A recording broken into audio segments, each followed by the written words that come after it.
Muy buenas tardes, bienvenidos nuevamente a un capítulo más de Justicia en Línea. Soy Miguel Ángel Cruz Muciño, me acompaña Carolina Ortega Ordóñez y el día de hoy estamos de manteles largos. Vamos a hablar de un tema muy importante y tenemos un gran invitado. Hablaremos de la justicia administrativa y fiscal en el Estado de México y nos acompaña el maestro Fernando Gregorio Hernández Campuzano, magistrado en retiro del hoy Tribunal de Justicia Administrativa del Estado de México. Nos parece que el tema da para muchísimo, seguramente hay bastantes dudas, pero consideramos que la relevancia del tema radica en que justamente atañe a algo que vivimos todos los gobernados día a día. Hablar de la materia administrativa es, por un lado, señalar la importancia del derecho humano a una adecuada administración pública y también de una posible colisión entre el derecho fundamental que hay de la protección y la tutela del interés general, del interés público frente a los derechos humanos de todas las personas.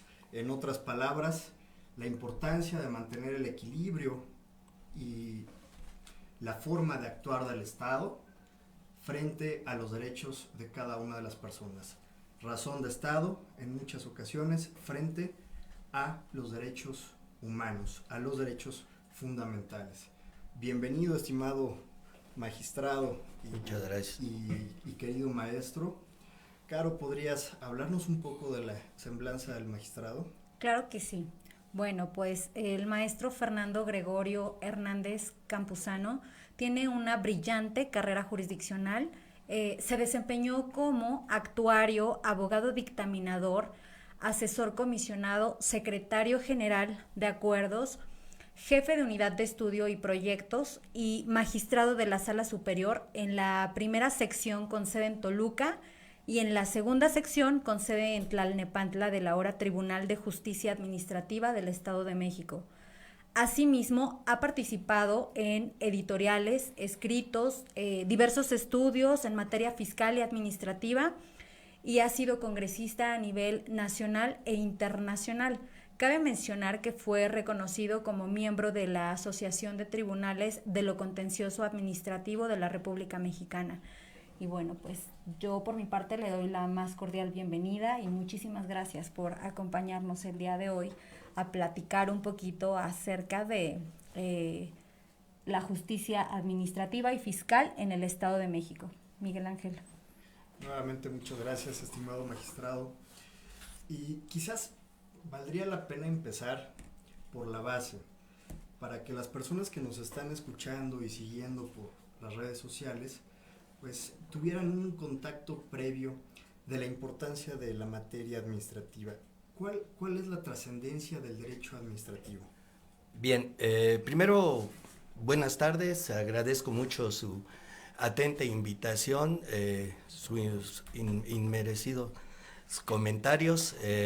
Estamos muy contentos de poder participar y hacer público ante esta audiencia la importancia y trascendencia que merece la justicia administrativa, no nada más a nivel estatal o local, sino también a nivel nacional, dado que muchas veces nosotros, los ciudadanos, la mayoría de los ciudadanos e inclusive muchos abogados, no conocen bien lo que es la justicia administrativa y fiscal, que si bien es cierto en la escuela nos han enseñado conceptos doctrinarios sobre la materia, pero no hay una verdadera o una auténtica difusión o preocupación de los abogados o estudiantes que analicen la trascendencia de lo que es la materia fiscal y administrativa.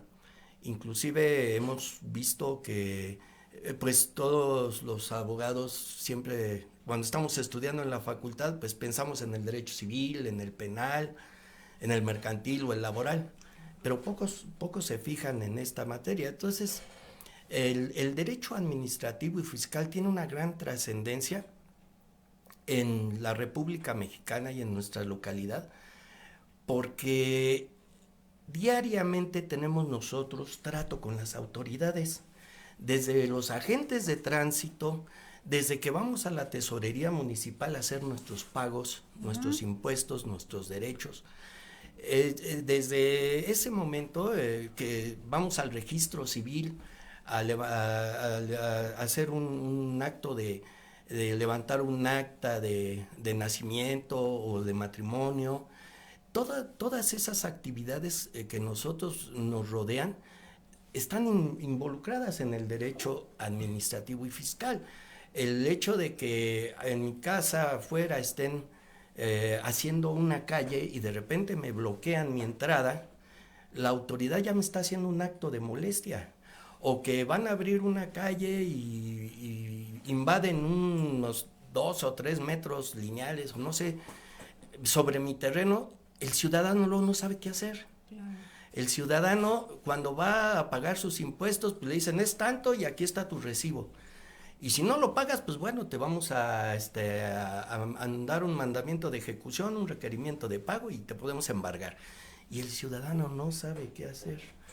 No sabe que existe un órgano jurisdiccional en el Estado que regula la conducta de las autoridades. Todos los actos de las autoridades deben de estar apoyadas en leyes.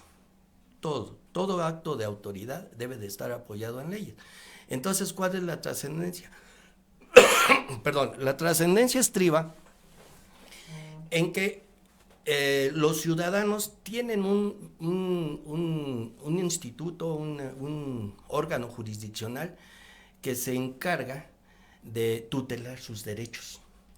Porque en el Tribunal de Justicia Administrativa actualmente, llamado así, cuando antes era el Tribunal de lo Contencioso Administrativo, hay una figura jurídica que se le llama el asesor comisionado, que antes era el defensor de oficio. Bueno, es como un defensor de oficio en materia penal. Este asesor comisionado otorga, guía, facilita un juicio a todo ciudadano para efecto de defender sus derechos. Lo trascendente de esta situación es precisamente de que antes de que se creara el Tribunal Contencioso Administrativo, había un tribunal fiscal, pero ese tribunal fiscal era una autoridad que dependía de la Secretaría de Hacienda.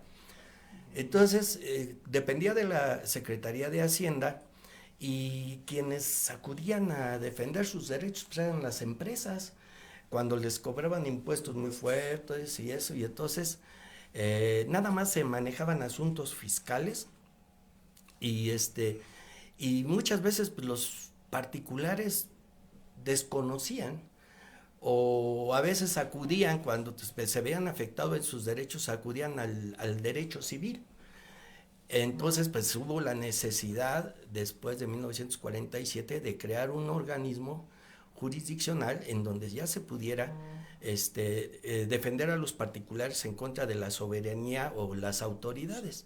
Y entonces ahí ya después, en el año de que era gobernador el licenciado Baranda, se crea la Ley de Justicia Administrativa, que fue la primera ley en donde ya el origen de un tribunal autónomo especializado en dirimir conflictos entre autoridades y particulares.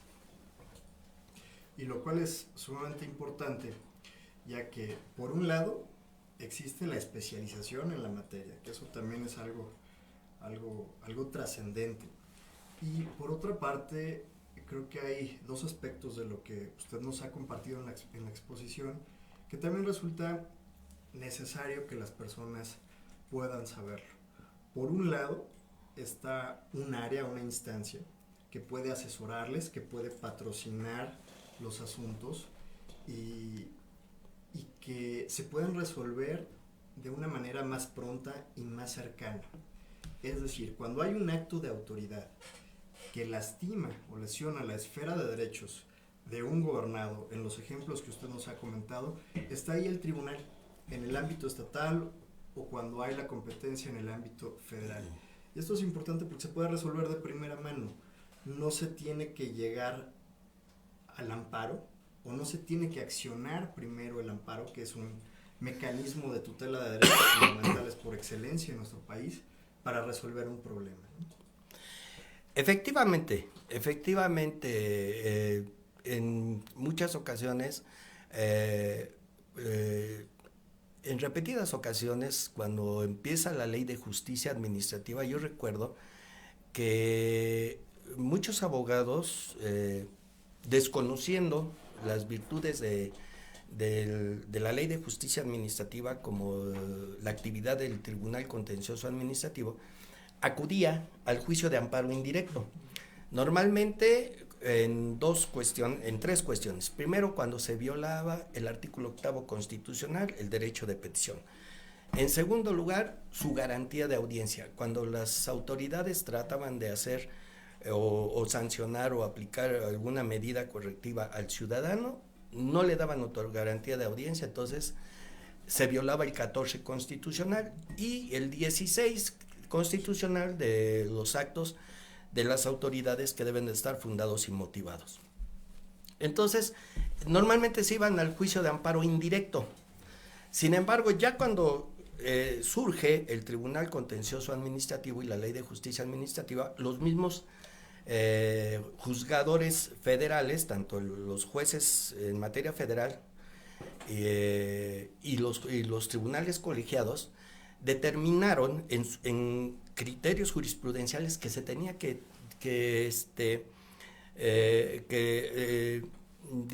modificar las acciones de los particulares porque tenían que terminar la instancia ya creada previamente, ¿no? No irse ¿Cuál era la instancia ya creada? El Tribunal Contencioso Administrativo, porque antes, cuando no existía, todos esos asuntos los conocían los juzgados de distrito en amparos indirectos. Pero ya cuando se crea el tribunal, dice, no, primero agota la instancia. Solamente en casos específicos, sí conocían los juzgados de distrito. Pero ahora ya hay jurisprudencia y primero se tiene que agotar el juicio contencioso administrativo, que es uno de los recursos que nosotros tenemos para acudir al tribunal. Exactamente. Con ese juicio. Es el único medio de impugnación de los actos administrativos que los ciudadanos tenemos, o incluso no nada más los ciudadanos, sino también las personas morales y las propias autoridades. Efectivamente. Nada más que aquí quiero acotar algo muy importante. Después de que surge la Ley de Justicia Administrativa, cada organismo público del Poder Ejecutivo tenía una ley y tenía su reglamento, su ley orgánica, y resultaba que, por ejemplo, el desarrollo urbano tenía su ley, tenía su reglamento. Obras públicas, los municipios, cada municipio tenía su bando, cada municipio tenía su reglamento de comercio, reglamento de la tesorería, en fin, era un sinnúmero de leyes y reglamentos. En torno a ello, a través de los años, surge el Código de Procedimientos Administrativos, el cual ya contempla y hace una compilación de todos los ordenamientos procedimentales para que hacerlo más ágil el derecho y el derecho administrativo y fiscal, y hacerlo más sencillo.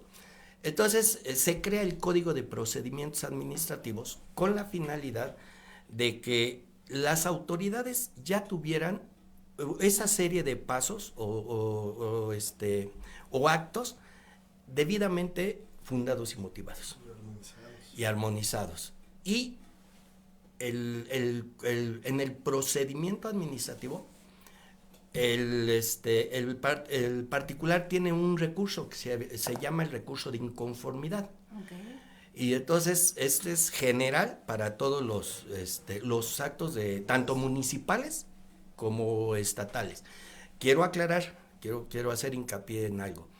El Tribunal de Justicia Administrativa, el ahora llamado Tribunal de Justicia Administrativa, y el Código de Procedimientos Administrativos solamente se aplica para autoridades estatales y municipales u organismos descentralizados con carácter de autoridad, pero tratándose de locales. No tenemos nada que ver, primero, con los organismos federales, ni con el Poder Judicial, ni con el Poder Legislativo. Por ejemplo, porque muchos abogados, vamos a suponer que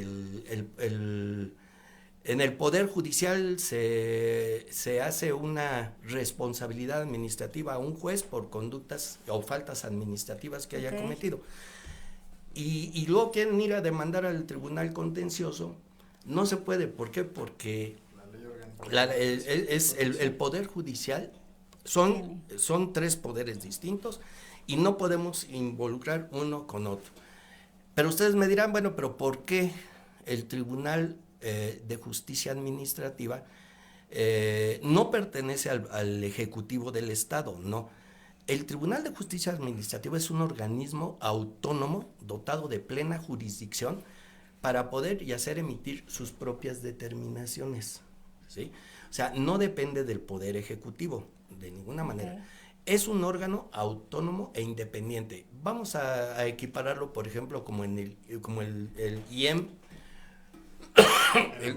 el Tribunal Electoral, que son organismos que son autónomos al Poder Ejecutivo. Entonces, las acciones que emite, los actos que hace el Poder Ejecutivo a través del gobernador, de sus secretarios, de las dependencias, son acciones que son impugnables ante un tribunal autónomo, que en este caso es el Tribunal de Justicia Administrativa. Muy bien. Magistrado, en su experiencia, ¿cuáles son los asuntos con los que más frecuencia se acercan los gobernados al Tribunal hoy de Justicia Administrativa? Bien. Quiero comentarles que ha habido, dependiendo, pueden ser municipales o estatales, y curiosamente voy a empezar por los municipales. Hay municipios que tienen muchas demandas en contra de determinados actos. Por ejemplo, en Tlalnepantla se demanda mucho materia fiscal, porque hay muchas empresas en Naucalpan, en Tlalnepantla. Hay muchos juicios. Es una zona industrial, exactamente, ¿no? Son por ser zonas industriales. Dijéramos en Ecatepec, comerciantes. ¿Y cuáles serían los asuntos que en materia fiscal son competencia estatal y en consecuencia puede conocer el tribunal? Perfecto. En materia local tenemos todos los impuestos que contempla el Estado, por ejemplo, el impuesto predial, impuestos sobre remuneraciones al trabajo personal subordinado, derechos, agua potable, cooperación de obras, todo lo relacionado a aprovechamientos y productos que sean de naturaleza local.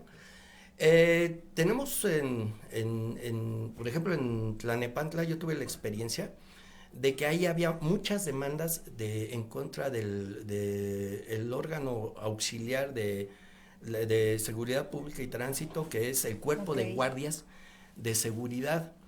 El tribunal fue el pionero de que se creara la jurisprudencia federal, en donde decían, había un conflicto de leyes, porque decían que si eso pertenecía, los conflictos entre policías y sus jefes, si eso era materia laboral o era materia administrativa. Al final de cuentas, tuve la fortuna de yo haber hecho esa contradicción de tesis, en donde la Corte fue la que determinó que la competencia para dirimir todos los conflictos entre los policías y las autoridades y sus superiores son cuestiones administrativas. Y precisamente cuando les comenté que desafortunadamente muchos compañeros litigantes a veces todavía hasta desconocen bien, siguen llegando demandas que nos envía los tribunales laborales de policías que no le corresponden a los tribunales laborales, sino al administrativo. es muy interesante esto porque, le digo, ¿por qué había más de policías del Cuerpo de Guardias Auxiliar en el Valle de México? Pues porque hay una sede del Cuerpo de Guardias de Seguridad Pública, la Policía Auxiliar está en Tlalnepantla. Y en Toluca, las pensiones del ICEMIM. Hay muchos, como aquí está en la sede del Instituto de Seguridad Social del Estado de México y municipios, hay muchas personas que demandan jubilaciones, reconocimiento a sus años de servicio, cantidades de dinero que no les quieren reconocer o por ejemplo, se dan muchos casos en donde en ocasiones en hospitales no atienden a derechohabientes, ya sea que porque no hay los suficientes recursos o porque era una urgencia del paciente que lo llevaron a hospitales particulares. Entonces, ¿qué hace el particular? Pues acude, primero está su salud, ¿verdad? Entonces acude a un hospital particular. Okay. Y ya una vez de que se sana la persona, eso puede demandar al ICEMIM que le paguen esos gastos que tuvo que erogar por una causa de emergencia, ¿sí? Y muchas veces el ICEMIM dice, no te los puedo pagar porque ahí está mi clínica, o no era un caso de emergencia. Y es ahí entonces cuando ya la autoridad del ICEMIM, las autoridades del ICEMIM dictaminan y le dicen no te pago, es cuando ya pueden acudir al Tribunal de Justicia Administrativa a hacer valer sus derechos. Aquí hay un tema muy importante, hacemos un pequeño paréntesis porque seguramente quienes nos ven y quienes nos escuchan pues pueden tener estas inquietudes, sobre todo en el tema de seguridad social. El procedimiento justamente es ante el ICEMIM solicitar, en el caso de la pensión, pues el dictamen correspondiente o de lo que usted nos comentaba, pero ¿en qué momento se puede acudir directamente al Tribunal de Justicia Administrativa? Porque en términos del reglamento hay, si no mal recuerdo, son 30 días para efectos de que el instituto emita un dictamen y en consecuencia, si es favorable o no, pues el usuario determine si lo combate. Pero desafortunadamente hay ocasiones en que las cargas de trabajo o las sesiones de esos comités pues pasan los 30 días, los 6 meses. ¿En qué momento hay que esperar para que se tenga el dictamen o bien por una dilación u omisión se pueda acudir directamente al tribunal? Mira, como les comentaba, a partir de la creación del Código de Procedimientos Administrativos ya está bien definido que hay 2 momentos precisos para hacer el acto administrativo o darle vida a un acto administrativo. 1, a petición de particular o de oficio por parte de la autoridad. Entonces, cuando uno insta o hace una petición a la autoridad, esta tiene un término de mínimo de 15 días hábiles para dar respuesta a la petición. Si no da respuesta, el particular ya puede demandar ese silencio de la autoridad a darle respuesta. El único efecto que puede ocasionar ¿cuál es? Pues el único efecto que puede ocasionar es que se obliga a la autoridad que conteste. Pero si pasan 30 días o no contesta, ya viene una resolución negativa ficta o una resolución afirmativa ficta, que es otro tema muy escabroso, ¿no? Muy interesante, sí. muy espero que me vuelvan a invitar y les platicaré de eso, ¿no? Entonces, de verdad que no nos va a alcanzar el tiempo, pero si pudiéramos seguir comentando un poco sobre ejemplos que ya vimos ahora de seguridad social. En estos casos, cuando es de oficio, es por ejemplo cuando llega el ICEMIM a un hospital y resulta que va a través de su órgano competente, como es su Contraloría Interna, va a sancionar a un doctor porque cometió una falta administrativa. Entonces, esa resolución que emite el ICEMIM a través de su Contraloría puede ser recurrida ante el Tribunal de Justicia Administrativa. Ahora, no me quiero perder porque es un campo muy grande, muy extenso el derecho administrativo. Pero vámonos a que el particular llega a un acto de molestia, en concreto. Ya cumplí mis 30 años de servicio, ya cumplí la edad requerida, solicito mi pensión de jubilación, que esto es muy común, los maestros y todo esto, hay muchas demandas de esa naturaleza.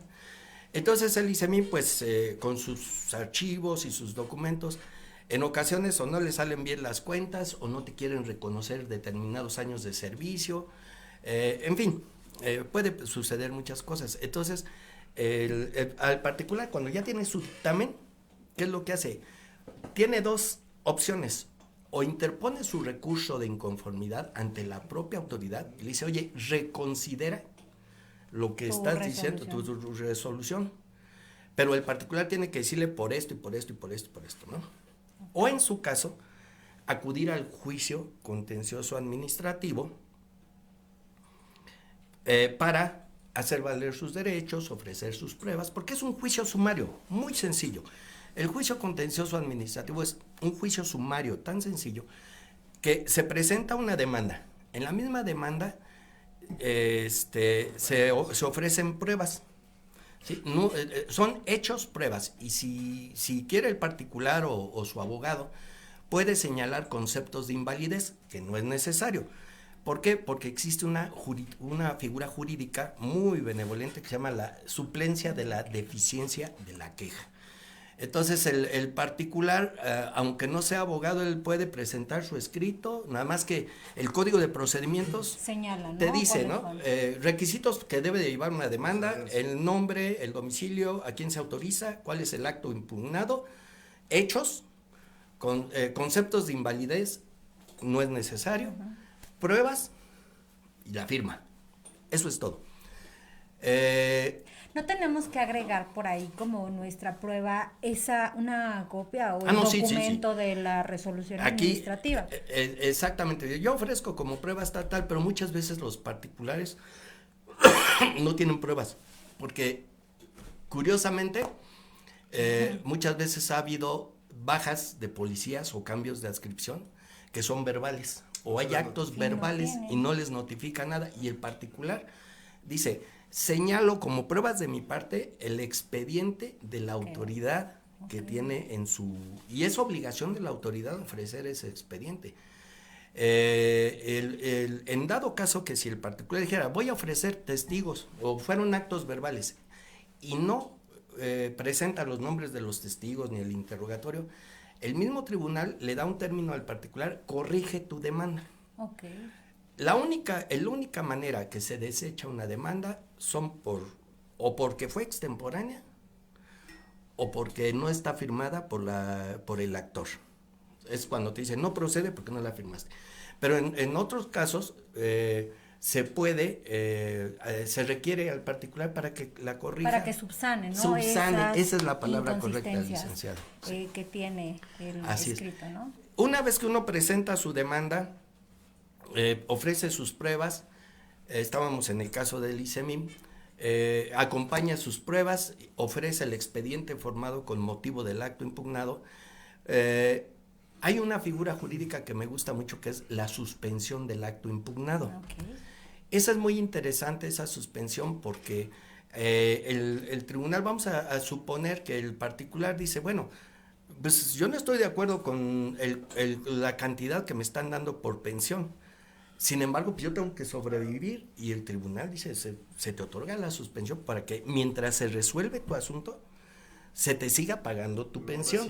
Exacto. Y no se configure en un acto consentido en detrimento de la Exacto. persona, ¿no? Y después, si ya cuando salga la sentencia, si tú tuviste la razón particular, retroactivamente todo lo que se te dejó de pagar se condena a la demandada. La suspensión del acto impugnado, bueno, ese es otro tema que podríamos abarcar horas hablando de él. Pero ahorita vamos... Pero a también es grosso una modo. onda, claro, es una onda, claro. porque tiene, digamos, los alcances que los gobernados buscamos cuando acudimos al amparo y lo tenemos en Efectivamente, en esta instancia, pues hemos tenido casos tan importantes de construcciones, que el municipio va a abrir una calle y que me va a afectar mi terreno. Claro. Yo te Una solicito que se Incluso suspenda. la afectación ambiental que Exacto. pueda existir, ¿no? Entonces, digo, ya eso también resulta muy En la importante. misma demanda o en actos, por ejemplo, de naturaleza fiscal, ¿sabes qué? Te llega un requerimiento en donde nunca te citaron, nunca te dieron, el municipio nunca te avisó Ya hay que determinación, debes de predial y están te ejecutando. vamos a ejecutar y te vamos a embargar, porque 3 o 4 años no has pagado, cuando el error a lo mejor es del municipio, ¿no? O no tienen los archivos, qué sé yo. N situaciones pueden pasar. El particular dice, solicito la suspensión para efecto de que la autoridad no ejecute el acto. Y entonces ya esa es una situación de statu quo en donde dice, no puedes actuar hasta que se resuelva el juicio. Y combatir que los efectos sean irreparables, ¿no? Del afecto. Exacto. Entonces, volviendo al juicio sumario del contencioso administrativo, tenemos que, una vez que se presenta la demanda, la autoridad tiene 8 días hábiles para que dé contestación a la demanda. Y después de la contestación, se viene una audiencia de desahogo de pruebas y luego una sentencia. Teóricamente, la ley dice que tiene que ser esto en un término de no mayor de 30 días hábiles. Tiene que durar el juicio. Desafortunadamente, en la actualidad pues ya está rebasado. Hay muchos juicios, hay muchas demandas. Puede ser de 40, 45, dependiendo de la complejidad del asunto. Pero hay asuntos muy sencillos, infracciones de tránsito. Rápido, sí. Esas son rápido, infracciones de tránsito, violaciones a la garantía de audiencia, son juicios tan rápido, una omisión a dar respuesta a una petición, rápido, pero ya cuando hablan de una negativa ficta, una afirmativa, pues ya son asuntos más trascendentales. Una vez que se dicta la sentencia, las partes pueden interponer un recurso de revisión. Se presenta el recurso de revisión, se le da vista a la contraparte por 3 días y se debe de dictar en menos de 30 días, se debe de dictar la sentencia. Hasta ahí, ese es el juicio sumario contencioso administrativo. ¿Qué digo? En la ley general. En general es rápido, no contempla ningún otro recurso, nada más revisión. Ok. También, revisando el ordenamiento legal, checaba que hay una acción popular. Que evidentemente, ya hablamos lo que tiene que ver con el juicio contencioso administrativo y su recurso de revisión, ¿no? Ahora, ¿nos podría platicar un poquito de esta acción popular? ¿Cómo podemos hacernos presente con esta acción o en qué casos es procedente, cómo se tramita? Un panorama, un ejemplo de esta acción. La acción popular es un derecho que tiene todo ciudadano para controvertir los actos de la autoridad, aunque no afecte directamente al mismo. Y entramos aquí a la distinción entre interés jurídico y legítimo. Y legítimo, exacto, licenciado. Bueno, perdón, aquí quiero ser acotarlo bien el concepto, porque todos tenemos ese derecho, sin embargo nadie lo aplicamos. Pero si yo veo que el gobierno del estado a través de Probosque están derribando árboles en el volcán, yo como ciudadano tengo el derecho de ejercer la acción popular en contra de esa autoridad estatal, porque está autorizando, por ejemplo, que van a abrir una zona de alpinismo, ¿no? Que van a abrir unas cabañas y eso. Eso, en concreto, eso es la acción popular. Okay. Si yo voy a Iztapan de la Sal y veo que en donde están donde hay un parque, una zona ecológica, y van a construir una gasolinera, aunque yo viva aquí en Sinacantepec y eso lo estén haciendo en Iztapan de la Sal, yo tengo el derecho de ejercer la acción popular, que es un derecho común, genérico, en donde mi interés, ¿cuál es mi interés? Tal vez no sea un interés legítimo, porque a mí no me está afectando, pues, si yo vivo muy lejos, ¿no? Pero sí afecta a un ecosistema, ¿no? Por eso es un derecho muy genérico.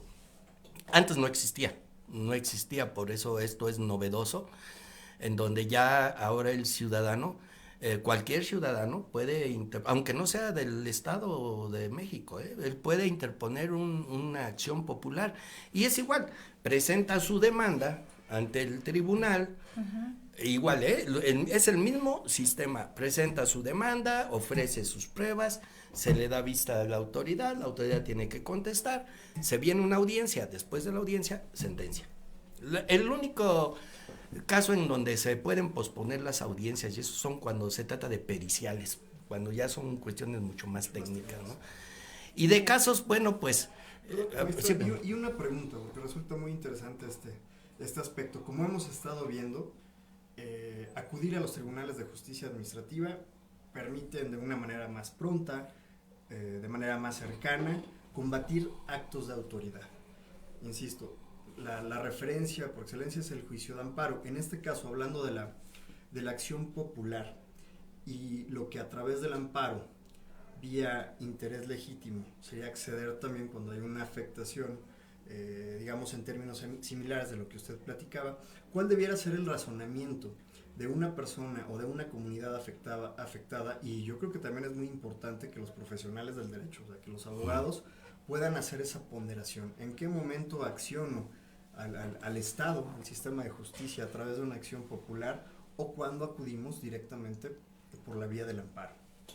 Bien, cuando uno interpone ya una demanda ante el Tribunal de Justicia Administrativa, y interpone una acción popular y se admite la demanda, a partir de ese momento ya tiene legitimidad el actor para irse hasta el amparo. Okay. ¿Sí? Se puede ir, exacto, primero, o sea, porque ahora con las reformas a la ley de amparo, antes era más cerrado, era más complejo. Era jurisprudencia el tema del exactamente, el interés, más que nada en el amparo, siempre el amparo directo, porque todas las resoluciones que emite el tribunal son impugnadas ante un amparo directo, salvo tratándose de la suspensión del acto impugnado o en el cumplimiento de ejecución de sentencias, es cuando se va al amparo indirecto. Pero todas las resoluciones que llevan las dos instancias y que analizan el fondo del asunto o los desechamientos o los sobreseimientos son el amparo directo.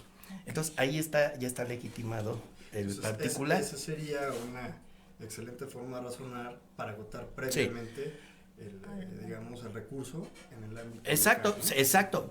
Forzosamente tiene que pasar por el filtro del Tribunal de Justicia Administrativa para que puedas irte hasta el amparo. Si no agotas el principio de definitividad, no puedes irte al amparo. Y entonces sí habría que ver si se cumplen con los extremos para señalar vía amparo que se tiene, en otra hipótesis, que se tiene la posibilidad de alegar que se cuenta con el interés legítimo, ¿no? Que ya sería digamos otra hipótesis, ¿no? Entendemos como interés legítimo, ¿qué en específico, maestro? El interés legítimo es cuando se te afecta un derecho subjetivo.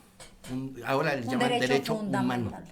Tu derecho humano. Okay. El derecho humano a recibir información, el derecho humano a libre tránsito, el derecho humano a que seas oído y vencido en juicio, el derecho humano a que el acto de autoridad debe estar fundado y motivado.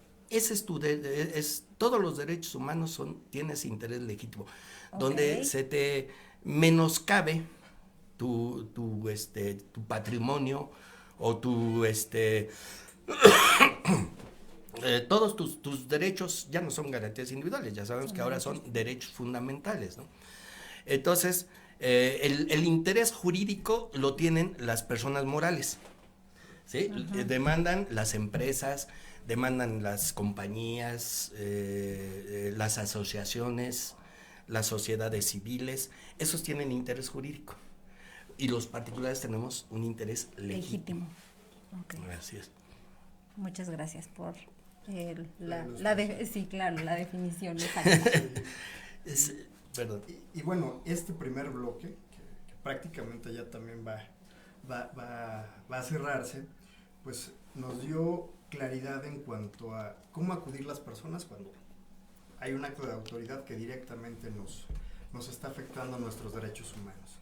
Pero hay otros dos puntos, y yo creo que uno también es muy importante en el ámbito administrativo y de lo cual conocen los tribunales de justicia administrativa, que es cerciorarse o procurar que el aparato gubernamental, que los organismos auxiliares, los organismos autónomos, trabajen adecuadamente, que no haya una afectación al erario, porque es, a final de cuentas, una afectación al interés público. Y tenemos la otra parte de lo cual puede conocer los tribunales de justicia administrativa, que tiene que ver con aspectos de contratación, que tiene que ver con temas de obra, donde el presupuesto que está ejerciendo un poder ejecutivo, los municipios, los órganos constitucionales, pues son impugnables y entra bajo el tamiz de la revisión del Tribunal de Justicia Administrativa, pues ciertas determinaciones derivadas de procesos de contratación, por ejemplo, ¿no? Sí. Ahí, ¿cuál sería el esquema, magistrado? ¿Cómo también las personas que puedan ser jurídico-colectivas, que participan en alguna de las diferentes hipótesis que nuestra ley de contratación pública señala, pueden verse afectados y cómo se acercan o cómo pueden acudir al tribunal? Efectivamente, el gobierno del estado, como los municipios y los organismos descentralizados, necesitan de llegarse de proveedores, necesitan hacer obras, y entre otras todo surge y todo lo tienen que manejar a través de convocatorias o licitaciones públicas. ¿Para qué? Para que así haya transparencia en el manejo de los dineros que van a erogar, que es, obviamente, todos sabemos, dinero del pueblo, ¿no? Dinero del cual debe de existir transparencia sobre su uso, y por lo mismo se emiten convocatorias vamos a suponer que la Secretaría de Educación necesita comprar 2,000, 3,000 computadoras, ¿no? Entonces, tienen que buscar al mejor postor, tienen que hacer las licitaciones, y hay una ley específica que nos señala cuál es el procedimiento para hacer esa licitación. Muchas veces hay intereses oscuros en donde ya una empresa puede estar, válgame la expresión, apalabrada con las autoridades de la Secretaría de Educación para que se quede con esas licitaciones. Esas licitaciones son públicas y normalmente las ofertas que hacen los proveedores siempre son en sobre cerrado. Y entonces el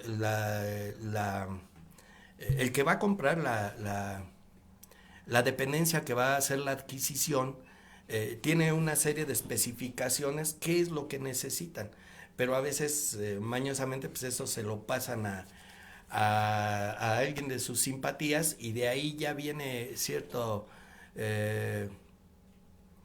irregularidad, que es cuando los particulares, una vez que y sí hemos tenido muchos casos al respecto, en el tribunal sí ha habido, ya cuando se le da la concesión a un particular o a una empresa, los interesados o los que participaron, aquí solamente son los que participaron en la convocatoria, en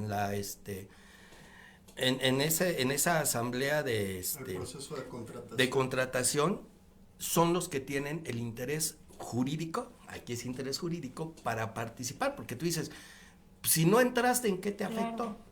Claro que te afecta, tú tienes un interés jurídico porque yo estuve ahí y pagué para entrar a la licitación, y para hacer en ese acto como prestador del servicio. Entonces es ahí donde ya el particular interponen las demandas. Fíjese que desafortunadamente yo he visto muchos asuntos que en mi época como magistrado, duré 20 años en sala superior como magistrado en recursos de revisión, donde las empresas fallaban mucho porque con todo respeto, pero le conferían a los contadores que hicieran los juicios y bueno, parece fácil hacer un juicio, ¿no? Porque el código te dice, estos son los requisitos, tú cúmplelos y ya, ¿no? Pero ¿dónde perdían los asuntos? No ofrecían bien pruebas, no sabían ofrecerlas, o los términos, muchas veces en los términos. Y en esos procedimientos es muy importante un poco lo que usted señalaba de indicar en la demanda que se solicite un expediente. Bueno, en el caso de estos recursos, pues también habría que acompañar a la demanda la solicitud de que se trataron de hacerse llegar de los documentos, de las pruebas e indicárselo al tribunal, porque si no, también ahí difícilmente se puede ya en el desahogo procesal conocer de esa prueba, ¿no? Y ahí son las particularidades que efectivamente se tienen que atender con todo cuidado. Así es, aunque bien es el procedimiento administrativo es muy benévolo, pero también es cierto de que sí hay que tener cierta técnica y ciertos conocimientos en materia de derecho administrativo y fiscal para poder desarrollar bien un proceso administrativo. Por eso es importante y recalcar que el Tribunal de Justicia Administrativo cuenta con asesores comisionados, que son los servidores públicos que su servicio es gratuito. Su servicio es gratuito y la ciudadanía, con el solo hecho de que acuda a las oficinas del Tribunal de Justicia Administrativa y solicite los servicios del asesor comisionado, él tiene la garantía de que va a ser debidamente defendido en sus derechos. Pues muchas gracias, estimado magistrado y maestro. De verdad que fue un gusto tenerlo compartiendo sus conocimientos, su experiencia con nosotros, sobre todo con las personas que nos ven, que nos escuchan. Y esperamos que exista no solamente una visita más, sino muchísimas, porque hay varios temas que quedaron en el tintero. Sí. El tema de la afirmativa ficta, la negativa ficta, la incluso, suspensión. claro, La suspensión el tema de la suspensión, las implicaciones de las garantías y pensiones del ICEMI. Las pensiones, y creo que uno de los temas que tienen mucha relevancia en la actualidad y que son competencia de los tribunales administrativos, pues tiene que ver justo con esa política de protección al buen ejercicio de la administración pública. Los sistemas nacionales, los sistemas estatales para combatir la corrupción que deben atender aspectos legislativos, aspectos preventivos, pero que también ya son competencia ese tipo de asuntos de los tribunales, como en el caso del Estado de México, ¿no? En el caso de responsabilidades y de las nuevas salas que se han creado, y esperamos, estimado maestro, que podamos próximamente platicar con usted de esos temas, y nos gustaría pedirle, si tiene algún comentario general, pues que pudiésemos hacer. Bien, de nueva cuenta me pongo a sus apreciables órdenes. Esto es en forma desinteresada, ya que yo trabajé 30 años en el tribunal y de alguna manera es retribuirle todo lo que me dio mi formación académica y pues es una vida ahí en el organismo. Y de alguna manera pues hay que difundir la justicia administrativa y fiscal, porque si ustedes se dan cuenta, lo hemos visto en películas de Estados Unidos o de otros países, las personas conocen bien sus derechos, ¿no? En Estados Unidos, no, que la octava enmienda y que me acojo aquí, claro. Y los mexicanos desafortunadamente nos falta mucha cultura jurídica de cómo saber defender nuestros derechos. Entonces, en esas circunstancias, yo estoy en la más abierta disposición para, en cuanto sea requerido, con mucho gusto, aquí estaremos como decía un maestro mío, aclarando o ampliando más sus dudas. Claro, yo creo que ampliando. Eso seguro. Bueno, pues muchísimas gracias por acompañarnos. Muchísimas gracias por haber aceptado la invitación y compartirnos su amplia experiencia en materia administrativa. Bueno, y fiscal. Y fiscal. Y fiscal. Nuestro reconocimiento, estimado maestro. Gracias, Carolina. Y particularmente gracias a ustedes que nos escuchan, que nos ven a través de las redes sociales de Cadena Política, Cadena Radio. Estaremos nuevamente platicando con ustedes y sobre todo quisiéramos concluir subrayando cuál es el objetivo.